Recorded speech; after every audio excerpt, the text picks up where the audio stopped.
Alright, I'm Adam, that's Pete, that's Vince, and this is the return of the Toon in 10. Okay, you get the idea now. 2 5-minute halves, 2 topics. Once the timer goes, we stop talking. Alright? So we'll crack on with the first half. And the subject will be Mr. Florian Thauvin. Timer start, go! Right, well, I'll kick off. I think people need to calm down about this guy. People have been incredibly positive. Yeah, he's had the right start. But let's get this in context. He got 20 minutes against Man U. Yeah, he did all right. Sent Luke Shaw on his arse. Yeah, all right, okay. And then played against Northampton. He nearly got a winner at Old Trafford. You're forgetting that. Very nearly got a winner, but he didn't. I just think this guy's come with a very sketchy reputation.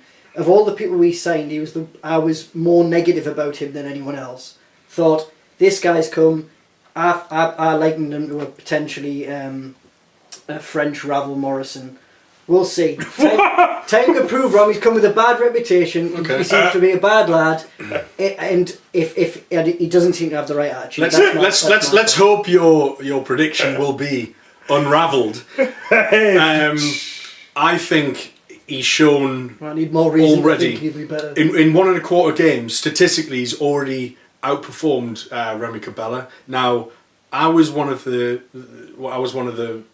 fan of Cabella, and I wanted to see him stay. However, the impact that Thauvin has, the obvious confidence that he's got, which Cabella struggled with, in fairness, he just seems to have a bit more about him for me. He's direct, he's positive, he's fearless, like you showed, and obviously that set piece delivery that we saw against Northampton was, surely we've been crying out for that. That's not a fluke. He did it twice in a game, and both were goals. Well, for me, the fact that he set up Mike Williamson for a goal is as good as scoring a hat-trick yourself. It's arguably 2 assists in one, isn't it? It's like double. It's double. It's sort of bonus. Because what you have to do is you have to predict where the ball should be going, but then account for Mike Williamson's error rate.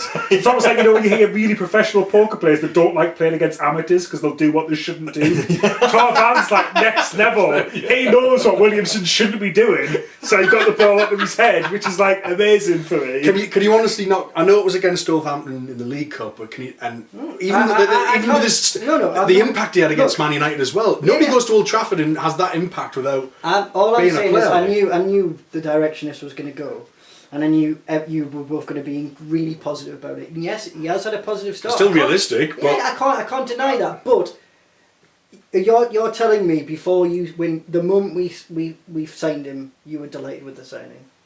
I was pleased, yeah. To be honest, I would have preferred Cabella to stay as well, but this is a guy that we've been after since he was 18, 19. And a lot of other clubs have been after him as well. Hang on. No, your exact words were you were underwhelmed by that signing. And equally, Vince, you said I would have preferred I didn't say underwhelmed at all. Yes, you did. I could get the text. No, that is not true. Okay. I think the idea that we were losing Cabella and gaining a player who was potentially relatively similar or was thought of in a similar way in France. However, you've got to think Cabella might go back to France now and perform really well, and France might just be his league. However, Thauvin, French media were laughing at the fact that we paid so much for him. However, it might just be that England is more suited to his style of play. And for what I've seen of him is technique, and like I've said before, his positivity is. Hell, man, this could be. I feel like when Ben Arthur signed as well, he was highly rated, but came with a bit of baggage. But this kid's 22, man. He's got the rest. Come back to the issue that Pete said about his attitude. I think if you're that kind of player, you need a bit of dick about you. Yeah, every player who succeeds in that position has to be fully confident that yes, I am going to take that man on. And I think not to compare it to Obertan because it's unfavourable. I think Obertan doesn't have that. And I think that's what he lacks. But Thauvin's got that right. I am going to excite people. I'm going to try the unbelievable. I think we could potentially have the sort of wing player we've missed since Robert. To be perfectly honest, I don't think we've had anyone this excitable on the wing. Well, I said this. I wrote about this on the toonnetwork.com, and I spoke about Marvo and Obertan and Gutierrez and Sami Amiobi. They were too meek. And you want someone with a bit of assertion. You want somebody who's aggressive and just do you know what? I'm going to grab this game by the throat. Yeah, exactly. If he turns out that he is as good as his delivery as he looked to be, then he's potentially a fantastic signing. Because my worry when we signed Mitrovic, great signing, but then I was like, actually, who's actually going to get the ball in the box to him? And I thought, that his main asset is his heading ability. And I thought, we're potentially missing a trick here. And hopefully, with the signing of this guy, we've actually done it. All I'm saying is, I'm not saying the jury's out. He's not saying the jury's Stop. out. And I'm afraid that's the end of the first half. That's half time.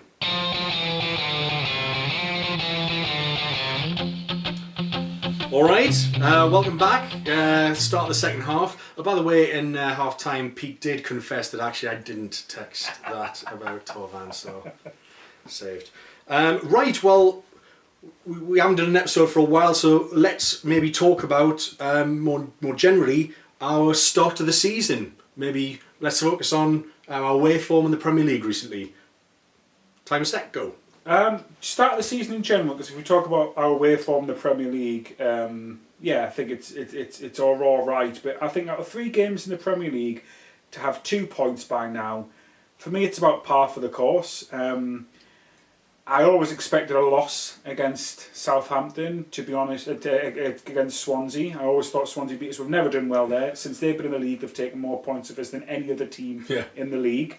Man U, I thought we would have got beat. I thought Man U would have started a lot better than they have. Same. And I would have probably guessed either a draw or a win at home to Southampton. So I would have guessed either 1 to 3 points. So for me, 2 points, I'll take it. Yeah, I mean, from my perspective, we've played 3 of last year's top 8, 2 of them away, and we've only been beaten once.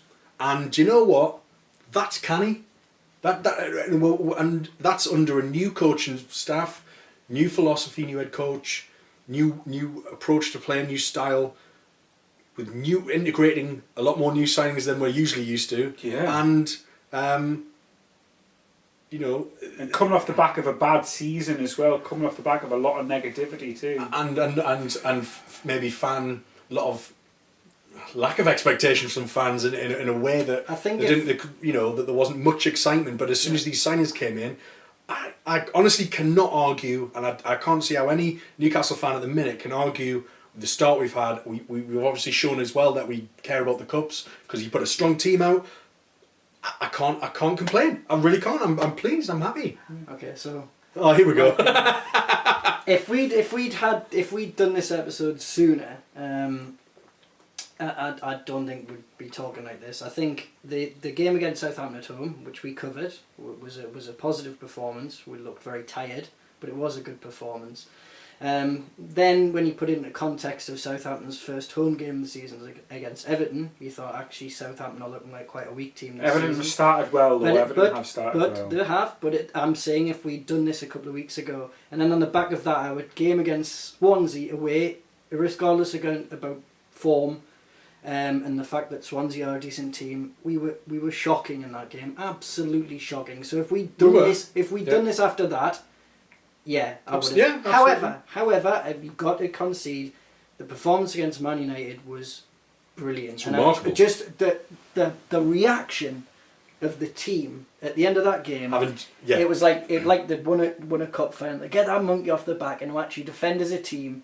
And I mean, man for man, absolutely fantastic. Even your nemesis Stephen Taylor had a worldie.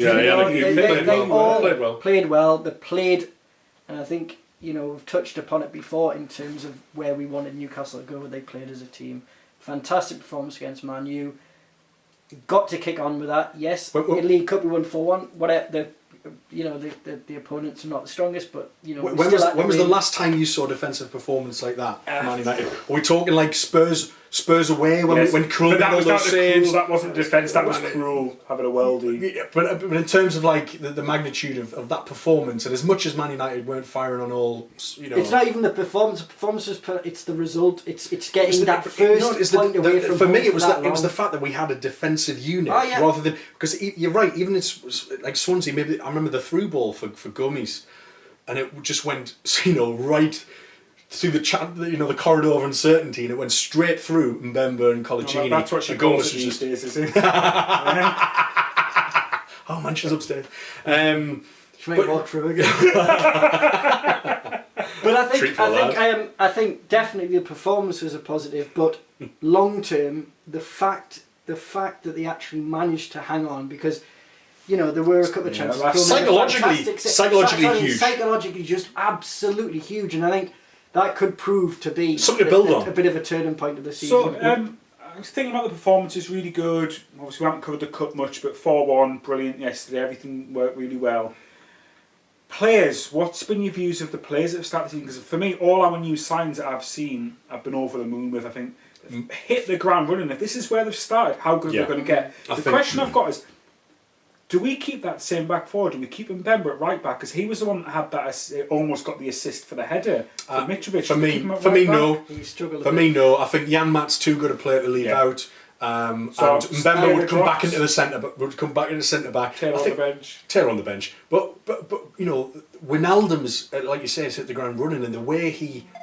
Oh, that was quick. Oh, that was a quick 5 minutes. What? Bloody hell! What? You having a laugh? No, it's fine. It's 5 minutes. That's the end of the episode. That's full time. Thanks very much for tuning in. If you've enjoyed it, please share with all your friends on social media. Subscribe to us on YouTube. And thanks very much for watching. We'll see you next time. Cheers. Thanks. I want to get a pair of Andy Millman glasses now. Never laugh. It's when the whistle blows.